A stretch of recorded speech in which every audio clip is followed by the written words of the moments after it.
이사야서 우리가 읽은 10장부터 12장 6절까지의 내용은 심판과 구원에 대한 내용입니다. 동전의 양면과 같다고 말씀을 드렸고, 심판과 구원이 동시에 이루어지기도 합니다. 그것이 이제 마지막 때에 하나님의 심판이 되겠고요. 그때까지는 심판 중이더라도 하나님이 구원을 베푸시는데, 특별히 이사야서를 통해서 강조하는 내용은 남은 자들입니다. 포로로 끌려가든 어떠한 환난과 핍박에 처하든 그들 가운데는 여전히 하나님을 찾고 하나님을 의지하는 하나님의 백성들이 있다라는 겁니다. 그들의 숫자가 많든지 적든지 간에, 특별히 우리가 예레미야서에 있는 것처럼 한 사람의 하나님을 찾는 사람, 그 한 사람을 향해서도 하나님은 마음을 주시기도 하세요. 그러니까 우리는 숫자에 민감해서 지금 이스라엘 역사 가운데 이 주된 내용들이 뭐냐면, 너희들이 자신하고 교만하고 너희들이 세운 계획들, 이것이 당연히 이루어질 것이다 라고 생각하지만 이루어지지 않을 거라는 거예요. 근데 저들이 하나님을 알지 못하고 하나님을 두려워하지 않으니 저들에게는 심판만 남아있을 것이라는 겁니다. 반대로 보면 귀 기울이는 자, 하나님을 믿는 자들은 하나님이 지키시고 보호하시고 인도하신다라고 하는 내용을 담고 있습니다. 다만 우리가 이게 살펴본 말씀, 특별히 전도서나 욥기의 내용처럼 우리가 이해할 수 없는 경우들이 있어요. 그러니까 욥 시편과 잠언에 있는 말씀처럼 여호와를 경외하는 자가 잘되고 형통하고 복을 받고 당연합니다.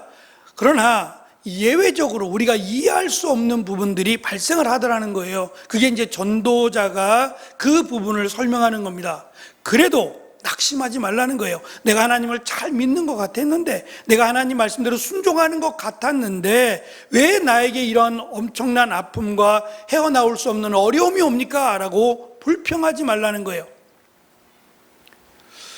우리가 다 이해할 수 없는 하나님의 뜻이 있다는 겁니다. 그래서 한편으로는 우리 스스로가 하나님에 대해서 원망을 하거나 일어난 현상을 통해서 하나님을 평가하는 어리석은 자가 되지 말라. 또 한편으로 그것을 바라보고 있는 제3자의 입장에서 그들을 평가하지 마라.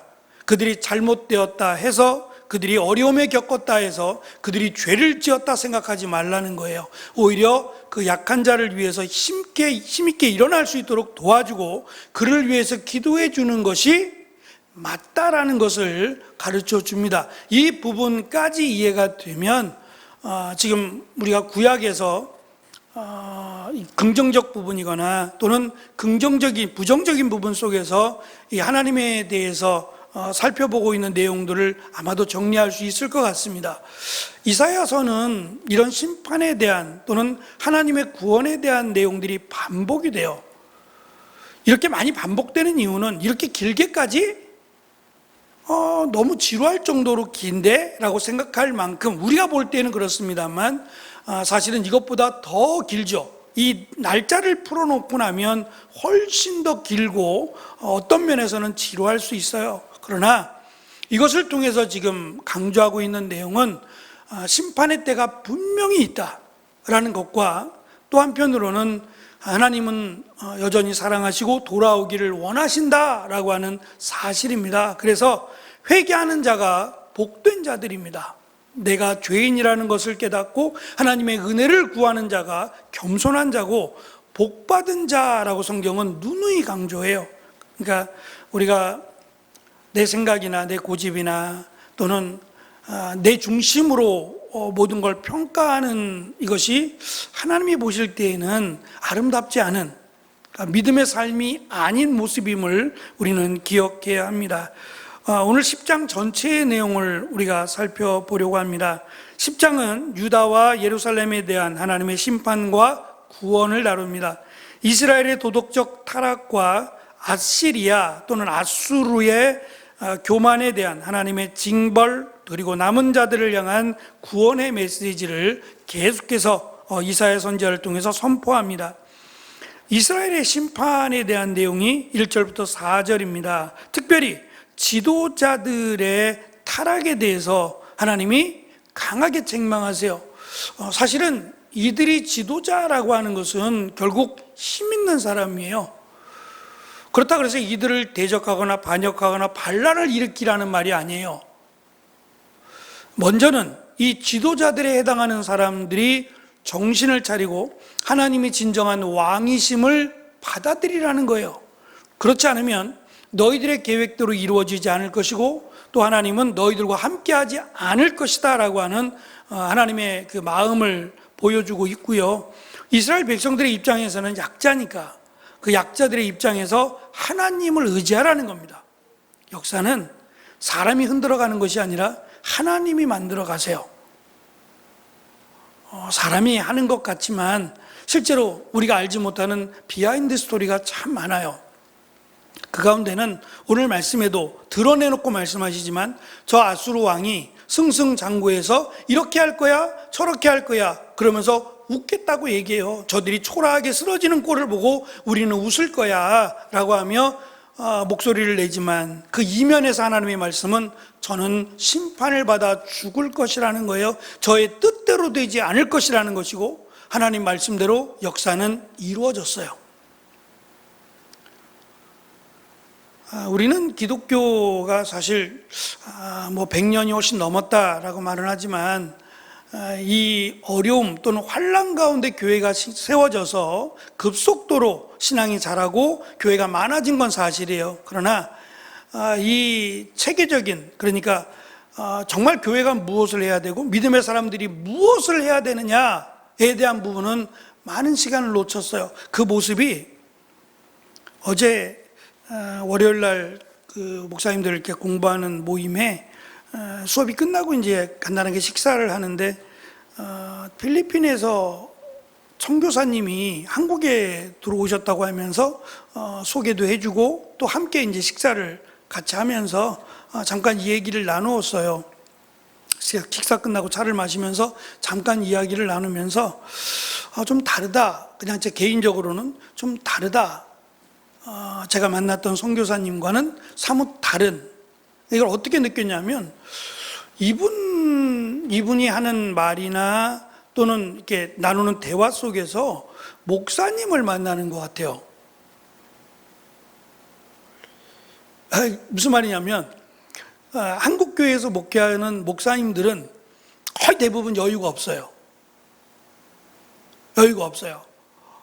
사역이 많든 적든 간에 우리는 예배가 많잖아요. 일단 예배가 많고 이제 사역 그 일들이 많다 보니까 늘 그 목사님들은 진짜 여유가 없다는 걸 느껴져요. 대화를 하거나 이렇게 하다 보면 여유가 없구나라는 것을 뭐 서로 공감하는 겁니다. 공감하면서 느끼는 거예요. 잘했느냐 잘못했느냐 그런 게 아니라 그걸 느껴요. 그냥 조금만 이야기해도 그렇다는 걸 느끼는데 선교사님에게서 그걸 느낀 거예요.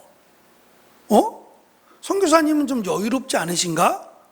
선교라고 하는 것이 물론 열심히 하지만 딱 정해진, 우리처럼 월요일날, 화요일날, 수요일날 이렇게 정해진 어떤 틀이 없이 좀 자유롭게 사역하시지 않는가? 그래서 7월 초에 들어오셔서 9월 초에 들어가시니까 2달 정도 한국에 머무시는 거예요. 63년생이라고 하시니까 저보다 3살이 많으신데 이제 한두 살 되셨죠? 뭐 은퇴하실 때는 분명히 아니고 뭔가 일이 있어서 들어오셨는데 이 2달 동안에 뭘 할 거냐고 물어봤어요. 왜 들어오셨냐고 좀 조심스럽지만 무슨 일 때문에 들어오셨는가, 뭐 안식년 때문에 들어오셨는지 뭐 여러 가지 이유가 있겠지만 뭐 때문에 들어오셨는가 그랬더니 사회복지 그 실습 때문에 들어왔대요. 그래서 이제 그 얘기를 딱 듣자마자 그러면 이분이 선교사로 필리핀에 계시는데 필리핀 선교사로 계시다가 은퇴하고 오셔서 사회복지 일을 하시려고 하나? 그러기에는 너무 늦게 들어오면 안 되잖아요. 70대에서 들어오셔서 사회복지 일을 어떻게 해요? 또 무슨 다른 계획이 있으신가? 근데 물어볼 수가 없었어요. 뭐 시간도 없었지만 어쨌든 바쁘세요. 실습을 다 해야 되니까 있는 2달 동안 실습을 하고 또 뭔가 준비할 것들을 잔뜩 준비해서 가야 되니까 그래서 여유가 없는 거예요. 바쁘고 뭐 낮에 만날 시간도 없고 그러다가 조금 이제 같이 그 선교 가시는 분들하고 이야기를 좀 나눴어요. 나누고 어제 이제 저녁에 어제 오후쯤에 선교사님하고 같이 이렇게 만남을 가졌어요. 조심스럽게 만남을 가지고 이렇게 된 것도, 이렇게 만난 것도 또 하나님이 주신 은혜의 기회다라는 생각에 저희 그 모임에도 오셨으니까 교제라도 합시다라고 해서 이제 만남을 가져서 그때 이제 물어봤어요. 사회복지는 왜 하시는 거예요? 한국에 들어오셔서 뭐 하실라 그래요? 그랬더니 첫째는 자기는 한국에 들어올 생각이 없대요. 20년 이상 필리핀에서 사역을 했고 자기는 필리핀에서 죽을 거래요. 그러니까 또 뜨끔했어요. 그런 분들도 많지 않기 때문에 지금 20년 가까이를 사역을 했는데 남은 생애를 거기서 선교사로 생을 마감하겠다. 거기서 일단은 다르다라는 생각을 가졌고, 두 번째, 사회복지를 왜 하시냐, 여기에 대한 설명이 한국에 들어와서 뭐 하려고 그러는 게 아니겠죠.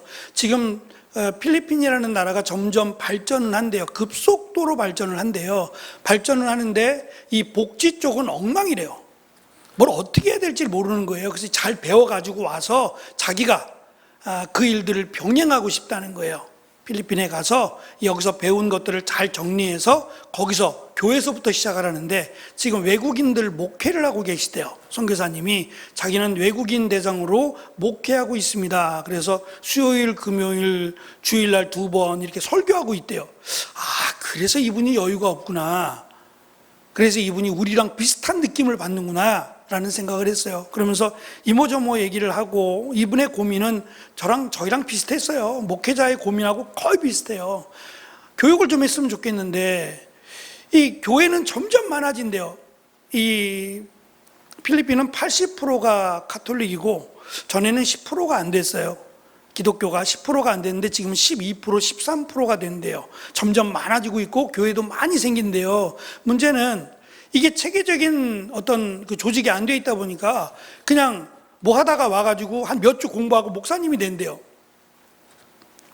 절차 이런 게 별로 없다 보니까 당장은 뭐 목사님들이 부족하니까 이렇게 해서 목사님 세우고 저렇게 목사님 세우지만, 우리가 겪었던 것처럼 지금 이단들도 많이 들어와 있는데 교회가 세워졌다가 문 닫고 세워졌다가 문 닫고 하는 일들이 너무 많고, 그래서 과거에는 한국에서 이렇게 교회를 세워줬대요.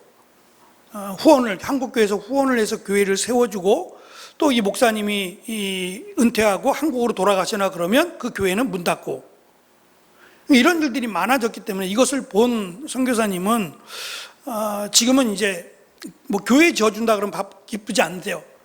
싫다 그런대요. 오히려 그게 독이 된다는 걸 안 거예요. 그러지 않았으면 좋겠다고. 근데 또 한 가지 문제가 뭐냐면 젊은 선교사가 아무도 안 들어온대요. 지금 몇 년 됐대요. 한국도 지금 한국교회에 수급이 안 돼요. 신학생들이 지금 한국에 있는 교회를 다 채울 수 없어요. 그만큼 숫자가 많이 줄었어요. 근데 서울 쪽으로는 몰리는 거예요. 그럼 지방 쪽으로는요? 아랫동네 쪽, 밑에 쪽은 목사님이 없어서 이제 그런 일이 곧 발생을 할 겁니다. 그래서 젊은 선교사들이 안 들어오고 있다고, 이게 큰 문제라고 이야기하시면서 비슷한 고민들을 서로 내놓았어요. 고민들을 내놓고 저는 굉장히 마음이 기뻤고, 우리가 생각하는 정말 교회란, 그리고 사역이 뭔가에 대해서 이분도 20년 가까이 했던 그 내용들이 참 너무 귀하다는 생각을 했어요.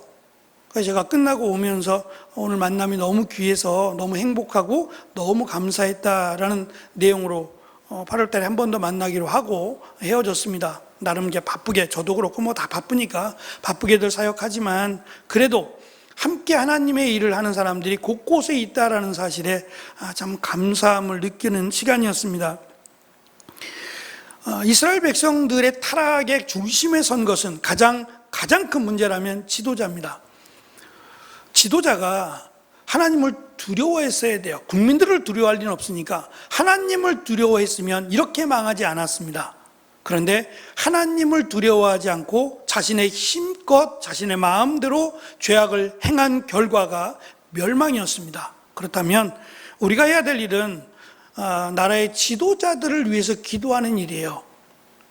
저들이 타락하지 않도록, 저들이 하나님을 두려워할 수 있도록 나라의 지도자들, 일꾼들을 위해서 우리가 기도를 해줘야 돼요. 왜냐하면 개인이 할 수 있는 일보다 나라가 할 수 있는 일이 훨씬 많잖아요.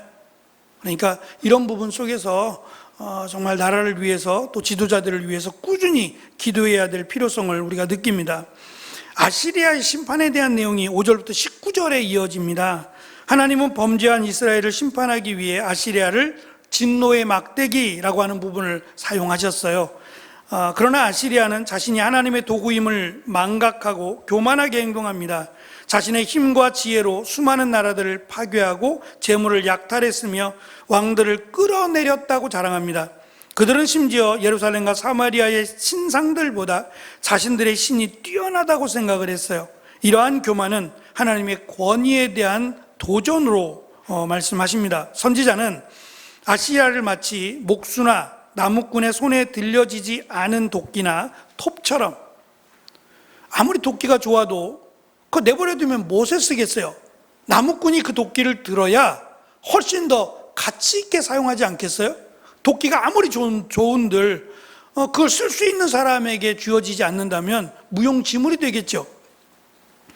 스스로 자랑하는 어리석음을 지적합니다. 하나님은 시온산과 예루살렘에서 당신의 일을 다 행하신 뒤에 아시리아 왕의 완악한 마음과 또 그들의 자랑을 벌할 것이다 라고 경고하십니다. 그래서 내부적으로는 질병을, 외부적으로는 불과 파멸에 의해서 파괴될 것이며 그들의 숲과 기름진 밭의 영광도 소멸될 것을 지금 말씀하고 있습니다. 그리고 이어지는 12장 6절까지의 내용이, 그럼 하나님께서 어떠한 자들을 원하시고 또 어떠한 자들을 회복하시느냐가 심판과 구원에 대한 결론이자 정리가 될 겁니다. 이사야 10장 후반부에는 심판 이후의 구원과 회복을 예언합니다. 이스라엘이 아시리아를 통해 심판을 받겠지만 완전히 멸망하지 않고 남은 자들이 있을 것이다 라고 선언합니다. 이 남은 자들은 하나님을 의뢰하고 회개하는 자들을 의미하고 특별히 끝까지 믿음을 지킨 자를 남은 자들이라 그래요. 그래서 이 남은 자들을 신약 성경에서 인용을 많이 해서 요한계시록에도 끝까지 믿음을 지키는 자로 풀어냈어요. 똑같은 말인데 끝까지 믿음을 지키는 자, 그들이 하나님의 구원과 긍휼을 받을 것임을 강조합니다. 하나님은 이스라엘 백성이 아시리아를 두려워하지 않도록 격려하면서 예를 들어주는데요, 두 가지 예가 나옵니다. 하나는 오렙 반석에서 미디안 왕자 오렙을 죽인 이 기드온 사건입니다. 이 사건을 들어서 설명하고 또 출애굽 사건, 애굽에서 하신 일처럼 아시리아를 벌하시고 그들의 무거운 짐과 멍에를 벗겨주실 것이라고 예언합니다. 먼저 10장 26절 우리가 읽은 말씀인데요, 10장 26절부터 함께 다시 읽어보겠습니다. 시작. 만군의 여호와께서 오렙 바위에서 미디안을 치셨듯이 채찍으로 아시리아를 치실 것이다. 이집트에서처럼 막대기를 바다 위로 들어 올리실 것이다. 밑에 있는 내용은 기드온과 관련된 사사기 7장 25절 말씀입니다. 읽습니다. 시작. 에브라임 사람들은 오렙과 스갑이라는 이름을 가진 미디안 왕 두 사람을 사로잡았습니다. 에브라임 사람들은 오렙을 오렙 바위에서 죽였고 스앱은 스앱의 포도주 틀에서 죽였습니다. 그리고 에브라임 사람들은 계속해서 미디안 사람들을 뒤쫓았습니다. 에브라임 사람들은 오렙과 스앱의 머리를 잘라서 기드온에게 가지고 갔습니다. 그때 기드온은 요단강 동쪽에 있었습니다. 이 말씀 가운데 특별히 강조하고자 하는 내용은 이 오렙과 스앱이라고 하는 미디안 왕 두 사람이 어떻게 해서 죽게 됐느냐는 거예요. 지금 우리가 읽었던 사사기 7장에 있는 것처럼 에브라임 사람들, 그들이 뭐 대단해서 이 미디안 두 왕을 잡고 두 왕을 죽였느냐? 그렇지 않다는 겁니다. 하나님이 허락하시고 하나님이 이 일을 하셨다는 거예요. 지금 그 말입니다. 그들이 대단한 것 같고 그들이 이스라엘을 놀렸잖아요. 놀리고 놀릴 수밖에 없었죠. 그때 사사 시대에는 이스라엘이 제대로 된 게 하나라도 있었습니까? 놀림감 될 만했죠. 근데 문제는 그들이 어쨌든 하나님의 백성이라고 하는 사실이에요. 하나님은 미우나 고우나 그래도 하나님의 백성을 저들이 조롱하는 것을 원하지 않으셨어요. 그래서 하나님이 미디안의 두 왕을 하나님이 그들을 심판하셨다라고 하는 내용입니다. 그러니 이 아시리아의 왕도 하나님이 심판하신다라고 지금 말씀하신다는 겁니다. 선지자는 아시리아 군대가 예루살렘으로 진군하는 경로를 구체적으로 설명해요. 28절부터입니다. 아시리아 군대가 들어와서 지나서 또 어디에 뭘 쌓고 어디에서 하루를 묵겠다고 하고 굉장히 복잡하게끔, 이것 솔직히 이름도 많이 바뀐 데다가 이렇게까지 하는 이유가 뭐냐면 이들의 계획이 구체적이라는 거예요. 그러니까 이것은 그냥 간단하게 이렇게 하자라고 결정한 일이 아니라 철저하게 준비했으니 망할 리가 없다, 반드시 승리한다라고 하는 확신을 가질 만한 일들이다라고 하는 점입니다. 하지만 결국 하나님께서 그들을 꺾으시고 나무를 베어버리듯 아시리아를 멸하실 것이라고 예언하고, 이 예언은 히스기야 시대의 37장으로 가면 그때 성취가 됩니다. 그러니까 그때까지에는 하나님께서 어쨌든 말씀을 통해서 이스라엘 백성들을 회개하라고, 하나님을 믿으라고 말씀하신다라고 하는 내용을 알 수 있습니다. 며칠 전에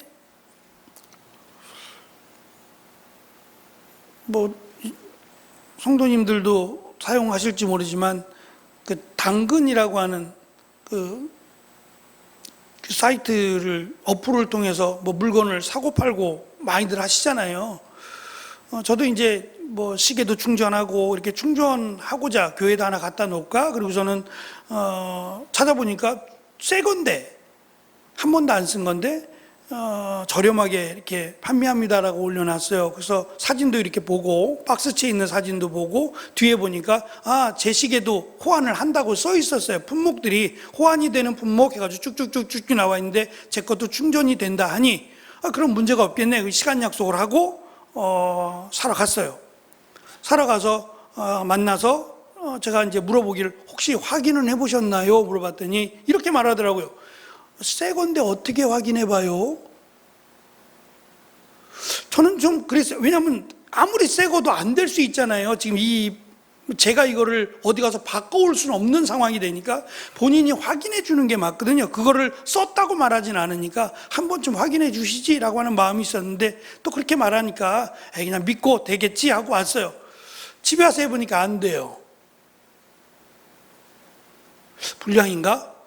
근데 전화기는 돼요. 전화기는 충전이 되는데 이 시계는 충전이 안 돼요. 이게 왜 안 되지? 이렇게 되고 저렇게 되고 안 돼요. 그래서 혹시 하는 마음이 들어서, 성현아 시계 좀 갖고 와봐. 저하고 다른 걸 갖고 있으니까 갖고 와봐. 근데 올려놓으니까 그건 돼요. 결국 그 애플 쪽에 있는 것들은 다 되고 이쪽 갤럭시 쪽에 있는 것들은 안 되는 거예요, 시계가. 근데 설명서에는 분명히 된다고 돼 있어서 제가 당근을 보냈어요. 안 됩니다. 이게 된다고 하셨는데 설명서에도 된다고 이렇게 써 있어서 했는데 안 됩니다. 안 되는 겁니다. 반품하겠습니다. 그랬더니 안 된대요, 반품이. 그래서 왜 안 되냐 그랬더니 제가 썼대요. 테스트를 해본 거죠. 되는지 안 되는지 확인하는 건데 제가 썼기 때문에 안 되고, 첫째 안 되고, 두 번째 불량이 아니라서 안 된대요. 불량입니다. 된다고 써 있는데 안 되는 거니까, 한쪽만 되는 거지 한쪽은 안 되는 거니까 불량입니다 라고 했더니 아니래요. 자기는 책임질 수 없대요. 그리고 환불이 안 된대요. 대화가 아예 안 돼요. 그래서 제가 느낀 점이 있어요.